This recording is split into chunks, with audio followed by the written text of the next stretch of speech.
오늘은 마태복음 13장 1절에서 9절에 있는 말씀을 가지고 귀를 기울이고 계십니까? 라는 제목으로 말씀을 함께 나누기 원합니다. 먼저 말씀을 봉독하겠습니다. 그날에 예수께서 집에서 나가사 바닷가에 앉으심에 큰 무리가 그에게 모여들거늘 예수께서 배에 올라가 앉으시고 온 무리는 해변에 서 있더니 예수께서 비유로 여러 가지로 그들에게 말씀하여 이르시되 씨를 뿌리는 자가 뿌리러 나가서 뿌릴새 더러는 길가에 떨어짐에 새들이 와서 먹어버렸고 더러는 흙이 얕은 돌밭에 떨어짐에 흙이 깊지 아니하므로 곧 싹이 나오나 해가 돋은 후에 타서 뿌리가 없으므로 말랐고 더러는 가시떨기 위에 떨어짐에 가시가 자라서 기운을 막았고 더러는 좋은 땅에 떨어짐에 어떤 것은 100배 어떤 것은 60배 어떤 것은 30배의 결실을 하였느니라. 귀에 있는 자는 들으라 하시니라. 아멘. 기도하겠습니다.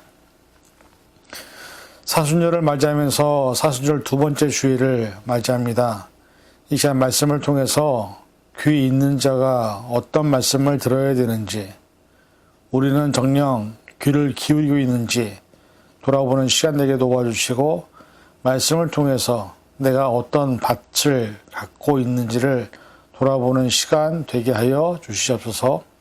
모든 것 감사드리며 예수님의 이름으로 간절히 기도하옵나이다. 아멘.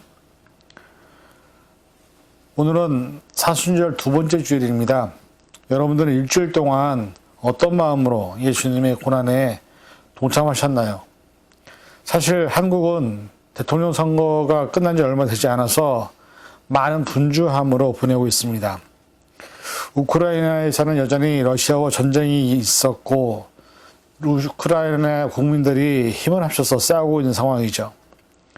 이러한 상황에서 사순절의 의미는 각자에게 전혀 다른 느낌으로 다가올 것이라고 생각을 합니다. 벤자민 제이 스타인이라는 사람이 리더스 다이제스트에 기고한 글 가운데 이 세상에서 실패한 사람들의 8가지 습관이라는 글이 있어서 이 글을 먼저 소개하고자 합니다. 첫 번째, 자기 기만적인 성향을 가지고 있는 사람은 실패한다고 합니다. 내가 가지고 있는 가능성은 무엇이며 나의 한계는 무엇인가? 한계를 알지 못하고 자신이 자기에게 속으며 사는 사람들이 실패한다는 것이죠. 두 번째, 비생산적인 행동을 하는 사람들이 실패한다고 얘기합니다. 창조적인 말을 할 줄 모르는 사람들, 창조적으로 살아갈 줄 모르는 사람들은 인생을 허비한다고 합니다. 세 번째 실패자는 존경해야 할 사람을 존경하지 아니하고 감사해야 할 사람에게 감사하지 아니하고 오히려 그들을 업신여기는 습성을 가지고 있다고 얘기를 합니다. 네 번째는 예의 없는 행동을 하는 사람들이 실패해야 합니다. 실패자는 약속을 지키지 아니하고 잘못을 사과할 줄도 모르고 윗사람이나 동료들에게 무례하다고 얘기를 합니다. 다섯 번째, 어울리지 않는 복장을 하고 있는 사람들이 실패합니다. 여섯 번째, 부정적인 태도를 갖고 있는 사람들이 실패합니다. 실패자는 언제나 부정적이고 비판적입니다. 그는 주위 사람들에게 신뢰를 보내지 않습니다. 자기의 부정적인 생각이 말을 가지고 다른 사람들을 오히려 오염시키며 살아가는 사람들이 실패자들입니다. 트러블 메이커들도 성공하지 못한다고 합니다. 공동체 안에서 분란을 일으킨 사람, 걸핏하면 논쟁을 일삼는 사람도 실패자가 된다고 얘기합니다. 여덟 번째는 우선순위를 모르는 사람이 실패한다고 합니다. 무엇이 중요하고 무엇이 먼저인지 모르고 살아가는 사람들은 인생에 있어서 실패한다고 얘기를 하고 있습니다. 벤자민 스타인의 주장에 의하면 여러 사람들은 자신의 인생을 낭비하여 결국 실패자로 전락할 뿐 아니라 주위에도 악한 영향력을 끼치게 되어 있다고 말을 합니다. 그런데 이 벤자민 플랭클린이 얘기한 이 실패한 사람들의 공통점인 것은 뭐냐면 사실 오늘 본문에 나오는 4가지 밭 중에서 3가지 밭에 공통이 있습니다.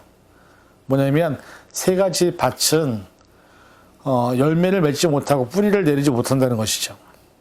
무엇인가 최선을 다하고 열심히 하기는 했는데 아무 열매 없는 사람들이 얼마나 많은지 모릅니다. 교회는 열심히 다니고 성경도 읽었는데 기도도 하고 봉사와 최선을 다했는데 정작 신앙에 열매가 없는 사람들이 얼마나 많은지 모릅니다.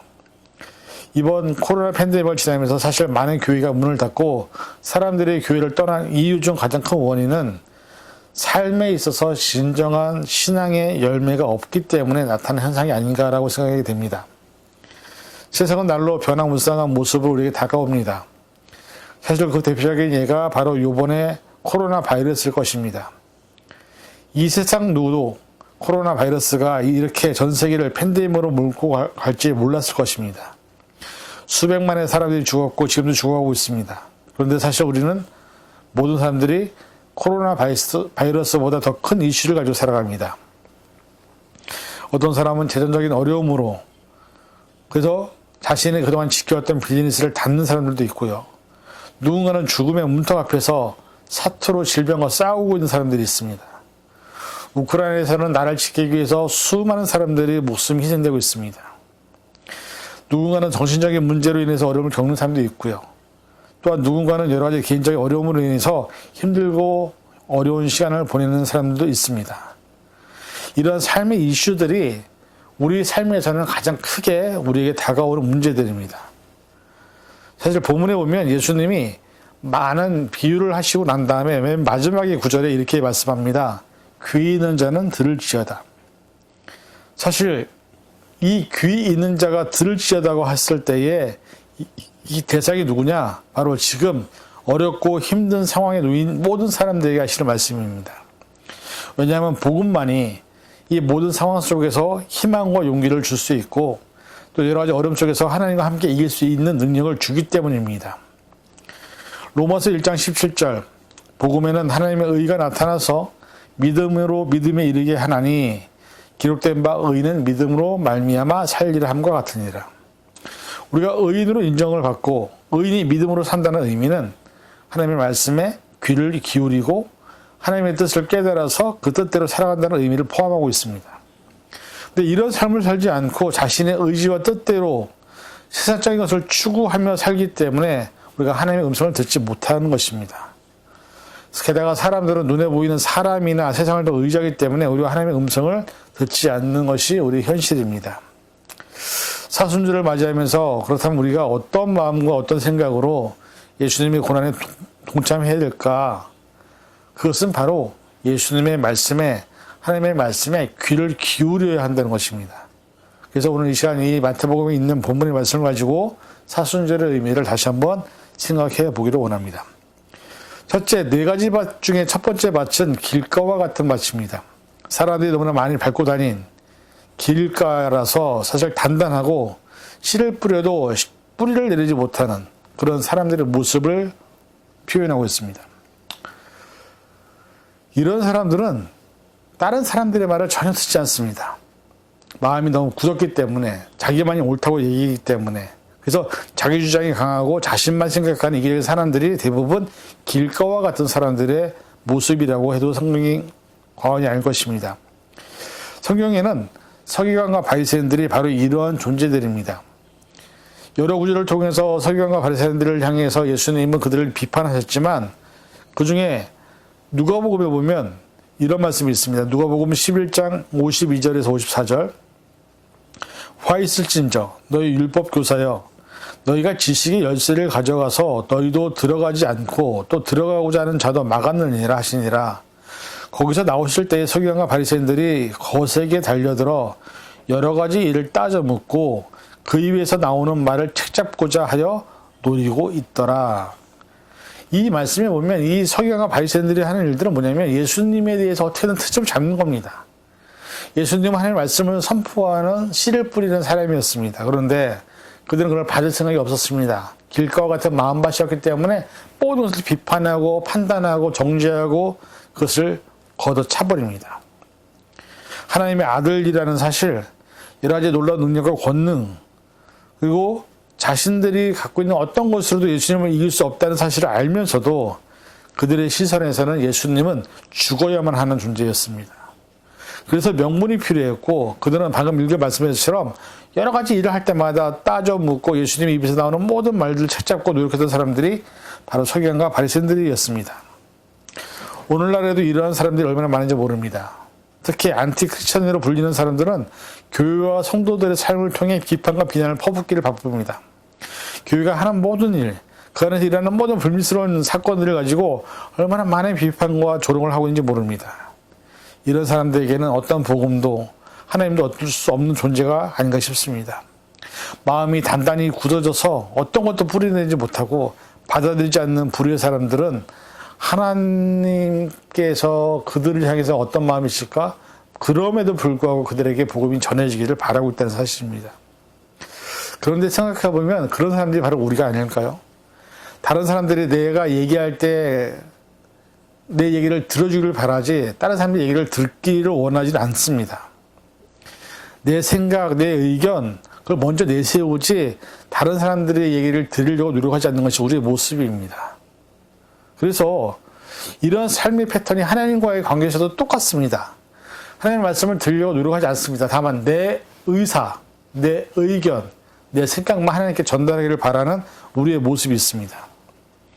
하나님은 우리를 지으신 분이고 하나님은 우리를 이끄시는 분입니다. 그럼에도 불구하고 내 뜻대로 되지 않을 때, 내 마음대로 되지 않을 때 우리는 하나님을 비판하고 정죄하고 판단합니다. 사람은 절대로 혼자 살 수 없는 존재입니다. 사람은 더불어 살아가는 존재입니다. 그래서 우리가 다른 사람과 함께 어울리고 함께 살아가며 서로의 얘기를 들을 수 있고 존중하는 태도가 없이는 사람은 외롭고 쓸쓸한 삶을 살 수밖에 없습니다. 하나님과의 관계도 똑같습니다. 사람은 하나님 없이 한순간도 살 수 없는 존재입니다. 왜냐하면 하나님의 호흡을 허락하지 아니하시면 우리의 모든 것을 공급하지 아니하시면 우리가 하나님으로부터 버림받을 수밖에 없고 또 하나님이 나를 위해서 주변에 많은 사람들을 두신 것을 인정하지 않으면 우리는 절대로 아무것도 할 수 없는 존재라는 것을 깨달아야 합니다. 그런데도 불구하고 사람은 자기가 대단한 존재인 양 착각을 하고 하나님의 음성을 들으려고 하지 않습니다. 오늘 사순절을 맞이하면서 내가 혹시 지금 현재 길가와 같은 마음의 밭으로 하나님과의 관계를 맺고 있지 않은가?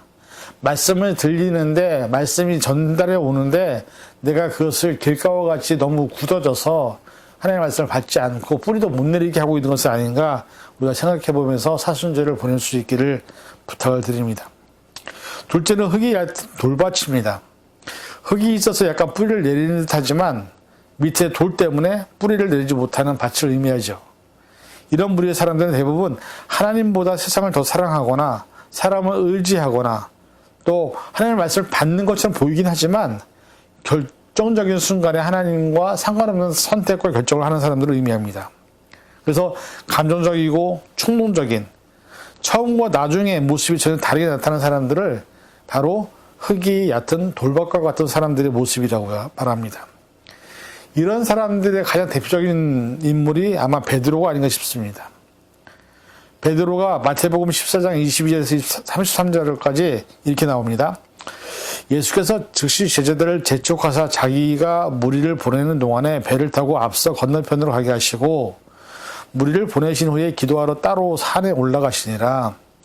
저물며 여기서 혼자 계시더니 배가 이미 육지에서 수리나 떠나서 바람이 거스름으로 물결로 말미암아 고난을 당하더라. 밤 살경에 예수께서 바다 위로 걸어서 제자들에게 오시니 제자들이 그가 바다 위로 걸어오시는 걸 보고 놀라 유령이라 하며 무서워하여 소리 지르거늘 예수께서 즉시 이르시되 안심하라 나니 두려워 말라. 베드로가 대답하여 이르되 주여 만일 주님이시거든 나를 명하사 물 위로 오라 하게 하소서. 오라 하시니 베드로가 배에서 내려 물 위로 걸어서 예수께로 가되 바람을 보고 무서워 빠져가는지라. 소리질러 이르되 주여 나를 구원하소서 하니 예수께서 손을 내밀어 그를 붙잡으시며 이르시되 믿음이 적은 자여 왜 의심하였느냐 하시고 배에 함께 오름에 바람이 그치는지라. 배에 있는 사람들이 예수께 전하며 이르되 진실로 하나님의 아들이소이다 하더라. 이 장면에서 베드로가 처음에는 예수님을 봤습니다. 흙이 얕은 돌밭처럼 씨가 내려앉아서 뿌리를 내렸습니다. 그런데 베드로가 예수님을 계속 본 게 아니라 바람을 보고 물결을 보았습니다. 그때 물에 빠졌다는 것이죠. 신앙생활 하면서도 말씀을 받을 때 아멘하고 큰소리 치는데 정작 내게 어떤 문제가 닥쳤을 때 상황을 보고 사람을 보고 세상을 보기 때문에 우리가 그 물 위에서 걷다가 다시 도로 물에 빠지는 경험을 수없이 많이 하는 것. 마태복음 26장 35절에 베드로가 이르되 내가 주와 함께 죽을지언정 주를 부인하지 않겠나이다 하고 모든 제자도 그와 같이 말하니 라고 얘기했지만 우리가 잘 알다시피 수많은 제자들이 예수님 잡히실 때 예수님으로부터 도망간 것을 우리는 보게 됩니다. 신앙생활하면서도 이렇게 호언정담하면서 말로는 다 할 것 같은데 전자 자신의 한계를 드러내는 상황이 오면 여전히 하나님과 상관없는 선택과 결정을 하는 신앙의 뿌리가 무너져 버린 모습을 우리가 너무 자주 보게 된다는 것입니다. 흙이 얕은 돌밭과 같은 것이죠. 당장 말씀이 심겨진 것 같지만 변화되지 않는 모습. 그리고 고난과 역경이 오면 바로 세상을 향해 발걸음을 옮기고 등을 돌리는 모습이 바로 흙이 얕은 돌밭과 같은 신앙의 모습이라는 것입니다. 예수님의 모습은 그 고난과 십자가의 길 앞에서 오로지 하나님의 뜻을 찾아 그 길을 향해서 묵묵히 걸어가셨습니다. 우리는 돌아서죠.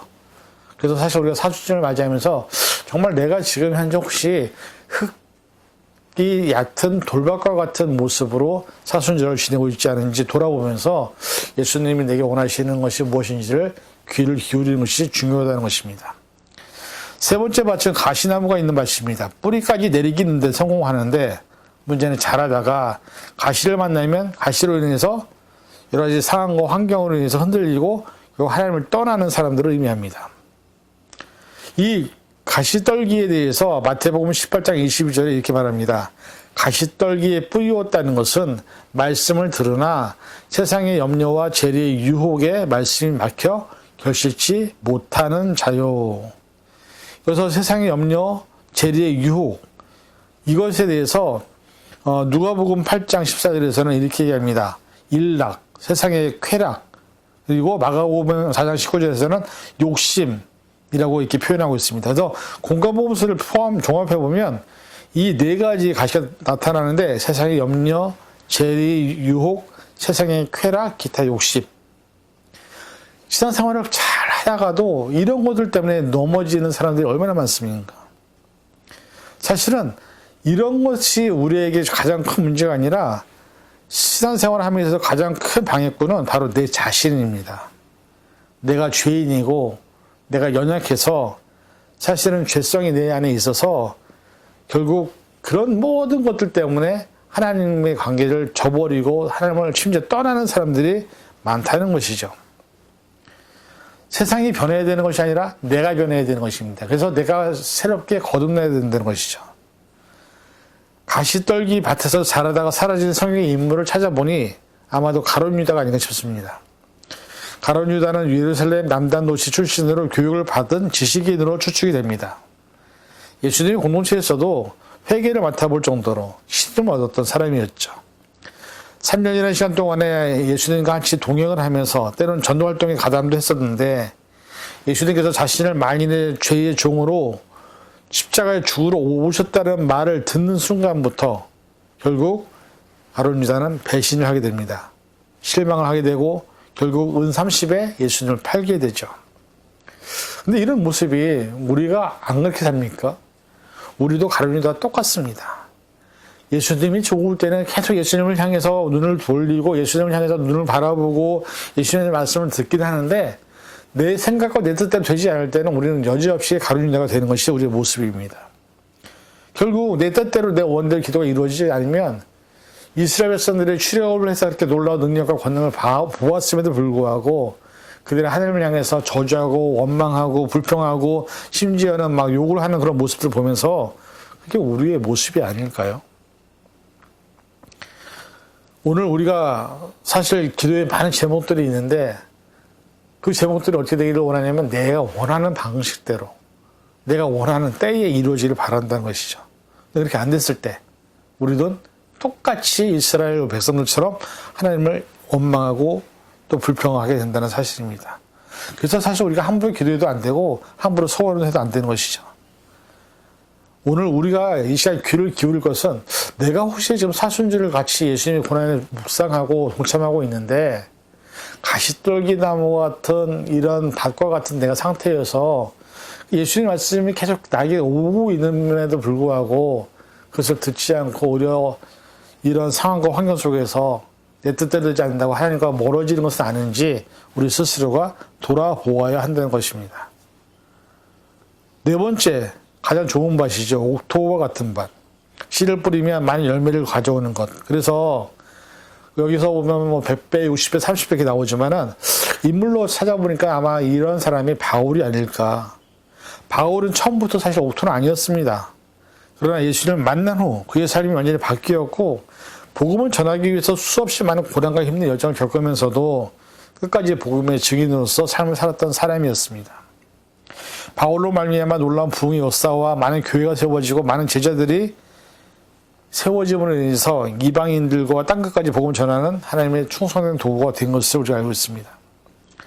이런 바울과 같은 옥토와 같은 밭을 가진 사람들이 많아진다면 하나님의 나라는 아마 되게 많이 확장이 될 것이고 하나님의 의도 놀랍게 드러나리라 생각이 됩니다. 그러나 애석하게도 사실 이렇게 사는 사람들이 별로 없습니다. 많은 사람이 스스로 크리스찬이라고 하지만 하나님께 인정받고 충성되게 여기는 종으로 사는 사람들이 얼마나 있겠습니까? 그리고 하나님 앞에 섰을 때 내가 정말 칭찬받을 만한 삶을 살았는지 아닌지는 누구보다도 내가 제일 잘 압니다.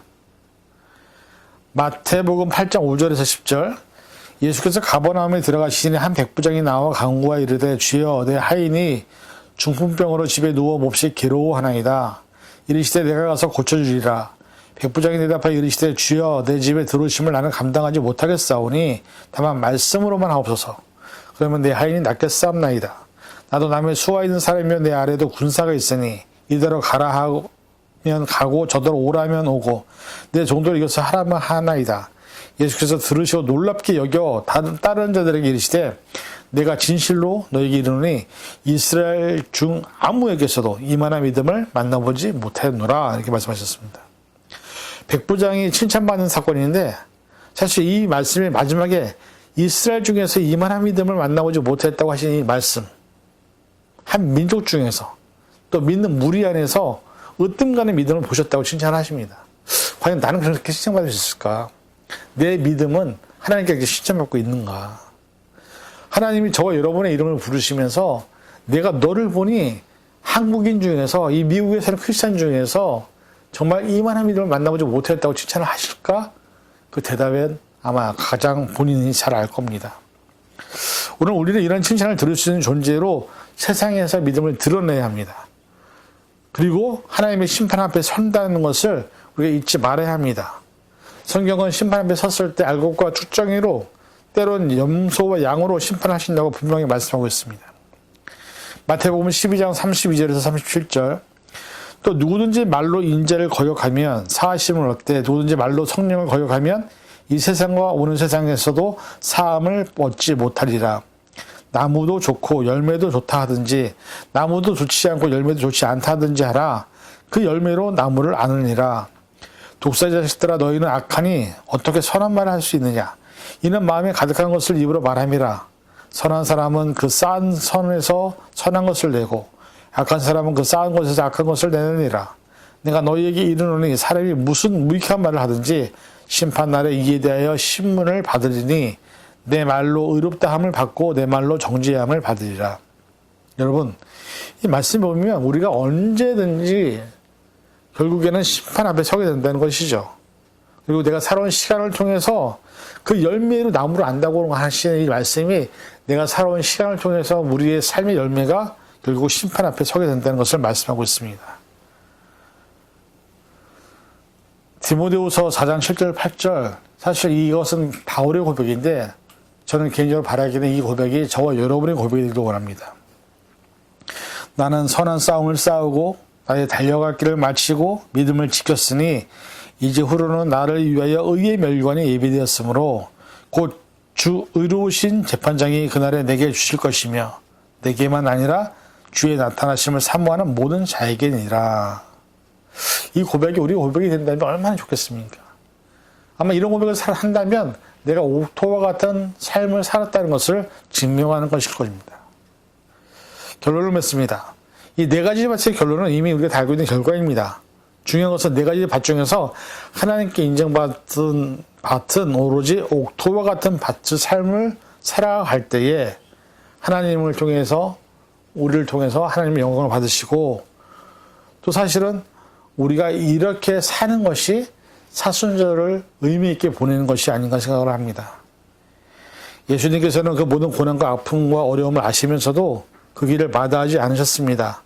묵묵하게 십자가를 향해서 가셨습니다. 그 이유는 바로 저와 여러분을 살리시기 위하여, 나의 죄를 대속하기 위하여 그 길을 걸어가셨습니다.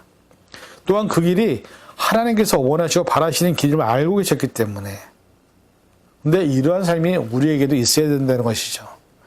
우리가 하나님의 인정을 받고 하나님께서 우리의 삶을 통해서 원하시는 모습을 깨닫는다면 우리도 그 길이 비록 힘들고 어려워도 심지어 십자가의 길이라 할지라도 그 길을 걸어가는 것이 우리가 감당해야 될 사명이라는 것을 이 시간 깨닫기를 원합니다. 우리 모두 예수님의 십자가의 죽음을 깊이 묵상함으로 사순절의 의미를 통해서 다시 한번 내 삶을 하나님께로 온전히 돌이키는 시간이 되시기를 주님의 이름으로 간절히 축원을 드립니다. 기도하겠습니다. 사랑해 주님, 오늘 이 시간 저희가 사순절을 맞이하면서 네 가지 밭의 비유를 통해서 내가 하나님의 말씀에 얼마나 귀를 기울이고 있는지 돌아보았습니다. 길가와 같은 밭, 흙이 얕은 돌밭, 가시 떨기가 있는 밭이 아니라 옥토와 같은 밭으로 살아서 우리의 삶을 통해서 하나님께 영광을 돌리게 하시고, 사순절처럼 예수님의 그 고난에 깊이 묵상하며 예수님과 같은 삶을 살아갈 수 있는 우리가 되게 도와주시옵소서. 모든 것 감사드리며 예수님의 이름으로 간절히 기도하옵나이다. 아멘.